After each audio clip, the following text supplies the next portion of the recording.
Is that interesting character motivation I smell? Before we hop into this review of My Hero Academia chapter 298, I would simply have to ask you to leave a like, comment, and subscribe. Now let's hop into it. What's up guys, Lego the Pencil here, and here we are to review chapter 298 of My Hero Academia. And I like the chapter. I'm a bit confused on the intro though. So we see that Redestro, he's fallen apart. Not in the sense that he's fallen apart as in, he's dead or he's dying, but he had a clone of himself made by Twice that was chilling out at the CEO building for the Hero Commission, and that was a separate face of his. He simply had that there to maintain his image as, this nice businessman. If you do remember that from all the way back from the Redestro arc, that's what he initially supposed to be. That's what he appears to the public. He had that face maintained there.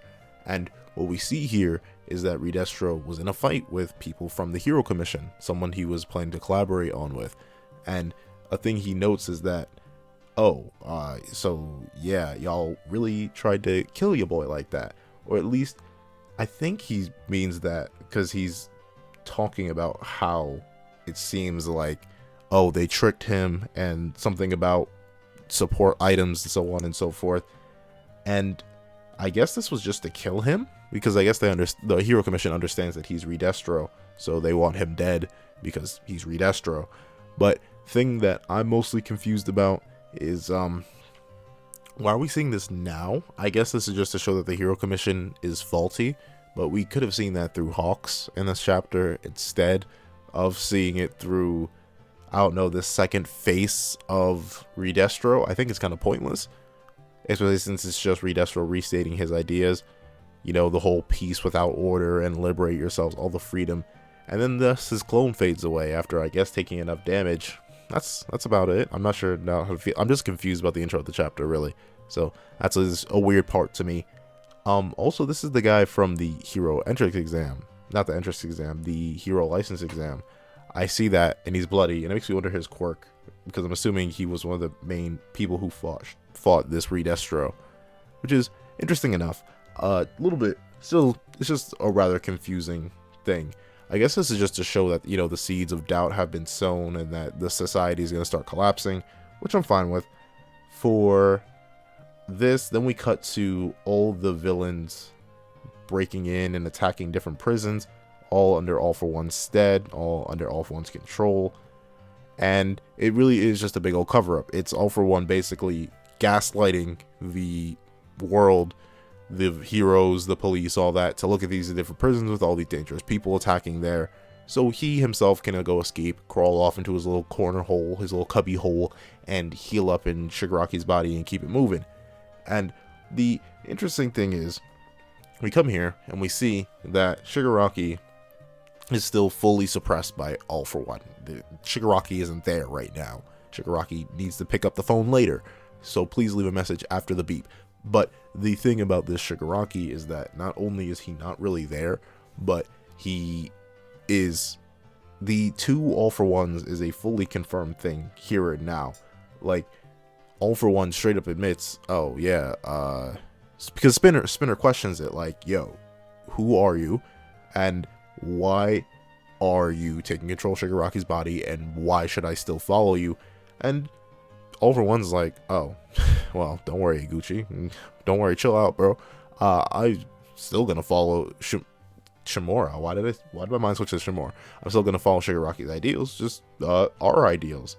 And he literally is like, and once he's perfect, our desires will be achieved. But obviously, this isn't what All For One desires. Is something close to what Shigaraki desires. But in fact, I could definitely see what All For One means here.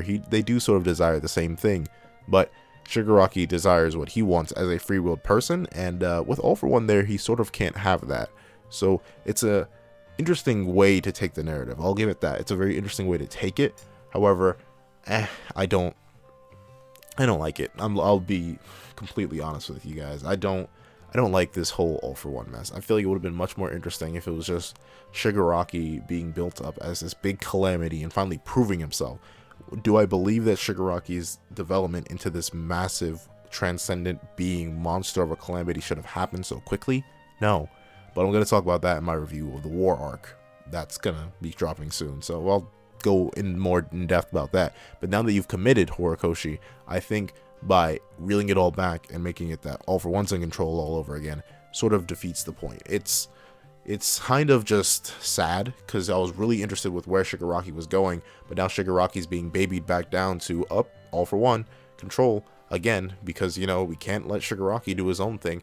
And I think it's because this is going to be slightly repeating myself in the war arc review, but I think the reason we're going through this is because Horikoshi realized for a fact that he developed Shigaraki too quickly. He made Shigaraki too strong too fast without making Midoriya strong enough, fast enough, so he has to hold Shigaraki back. So I understand the narrative function of why this is happening for Shigaraki, because he literally cheated the system because Horikoshi wanted to rush Shigaraki's development along for no other reason than he thought would be cool for the war arc to make it a big climactic thing.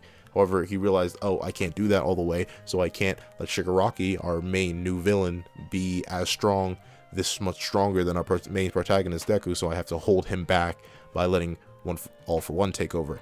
So I understand why it's happening. I still think it's bad. I still don't think it's very good, but I'll go into more in depth about that in a separate discussion.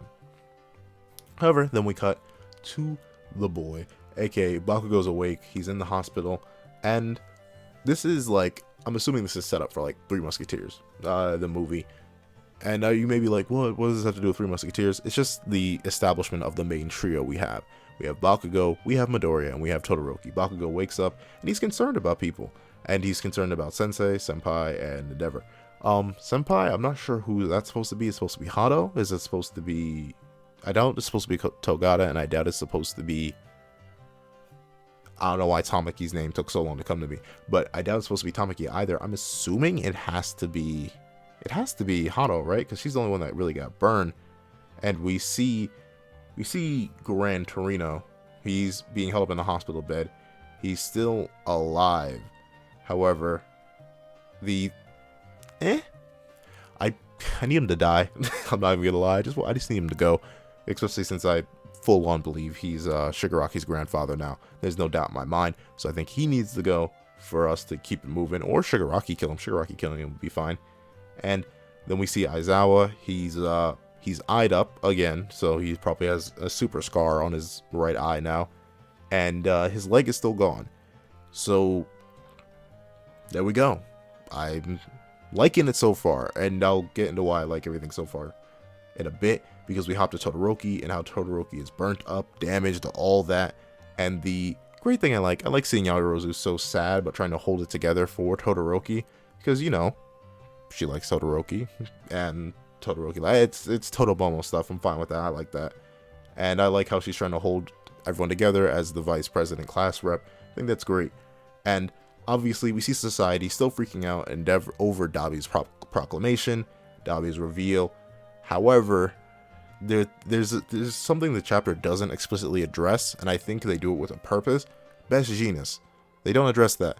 Nor do they address Hawks. All the focus is on Dabi and the impact that has towards Endeavor. And I think that's not only for the fact that that's the Todoroki big, you know, half of the series is basically just the Todoroki family. Todoroki's, honestly, his family is more of a spotlight as a whole unit than Midoriya's had as a whole protagonist. So I get it. However, I think it's also because this is the gentle way of Horikoshi telling us, oh yeah, by me keeping Hawks alive and bringing Best Genius back, I kind of nullified about 2/3 of Dabi's entire argument. So that's why really all the press is focusing on is the idea that Endeavor, you know, may be corrupt because of Dabi and all that stuff like that. And the most interesting thing that happens for me is seeing Todoroki say something along the lines of, it can't be father, Toyoni, he has to be dealt with by me. And I like that because it finally gives Todoroki like a specific goal. Like Todoroki wanted to be the #1 hero just like everyone else, blah blah blah. However, by locking Dabi into endgame villain territory, by establishing that Dabi is in fact stronger because of the flames of his hatred, and how Dabi is technically what Todoroki would have become if he had kept going down the path he was going at the beginning of the series, I think that's great. It's a great dichotomy. Am I kind of sad that this is where Todoroki's being locked to, in my mind, to a B tier villain? I'm not gonna lie, I don't think Dabi's the biggest of threats. I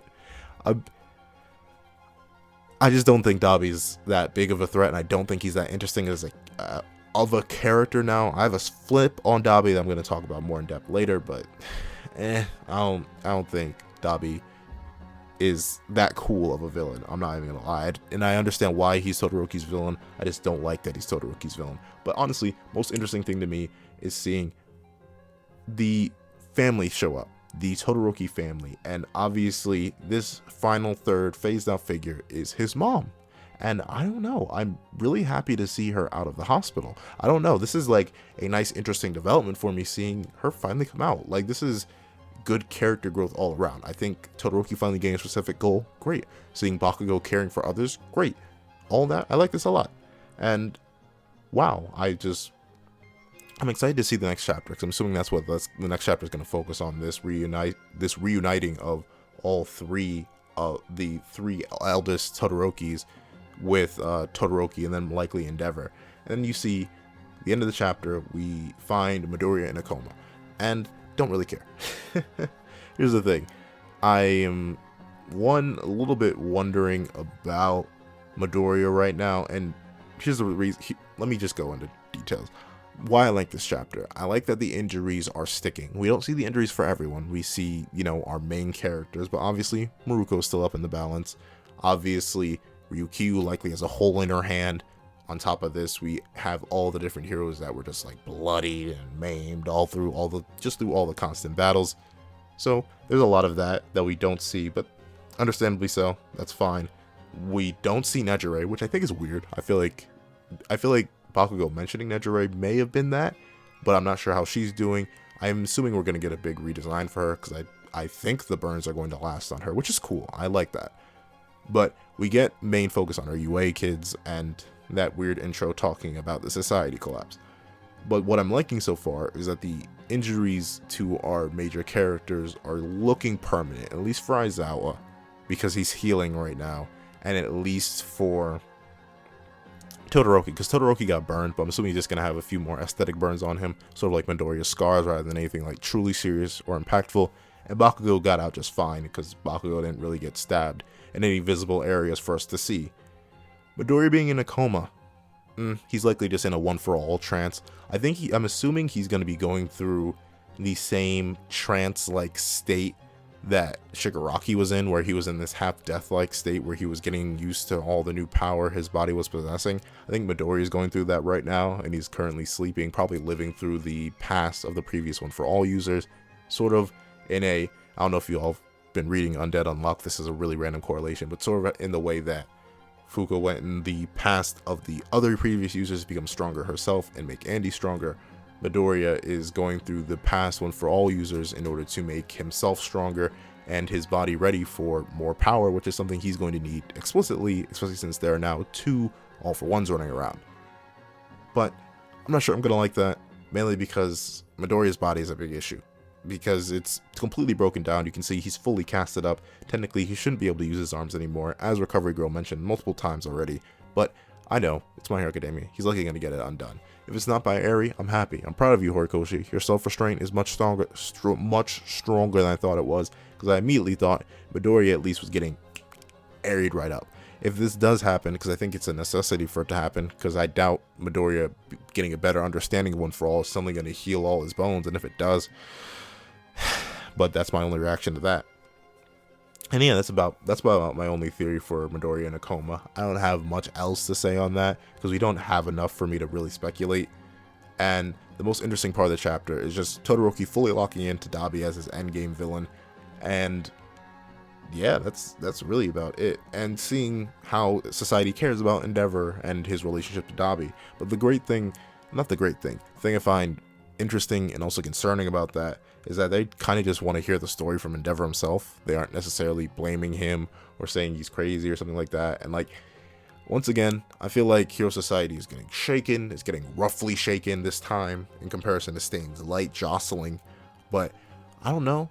I think with supposedly Mr. All For One, I won't give you a day to rest, what makes you think they're going to be it tomorrow. There seems to be a pretty strong tomorrow. Bakugo is out for 2 days and everything's fine. And Midoriya's in a coma right now. And All For One needs to wait anyway because Shigaraki's body isn't ready, and I'm assuming his old body just can't do the do anymore, you know, he has ED. But that's it. I don't know. We're in a weird spot. Obviously, I'm guessing we're still in wind down from the war arc. So that's fine. I'm just waiting to see where this goes. Hopefully, still asking, let My Hero Academia end. Let's get a time skip. That's all I want. But I know this is a much more passive review. I think it's just because there's not necessarily much in this chapter that gets me excited outside of the Todoroki family stuff.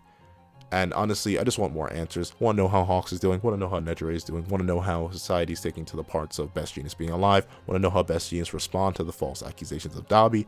I want to just see more. And this is 298, very migratory chapter. So can't wait to see more. What do you guys think about this chapter, though, in the comment section? I just want to hear about it. Because I don't know. This is kind of like not necessarily an chapter. It's still a good, like, solid 7 out of 10. But that's mainly for stuff that I really enjoy, like the Todoroki family stuff, seeing Rei out of the hospital, seeing Endeavor and how it relates to society as a whole.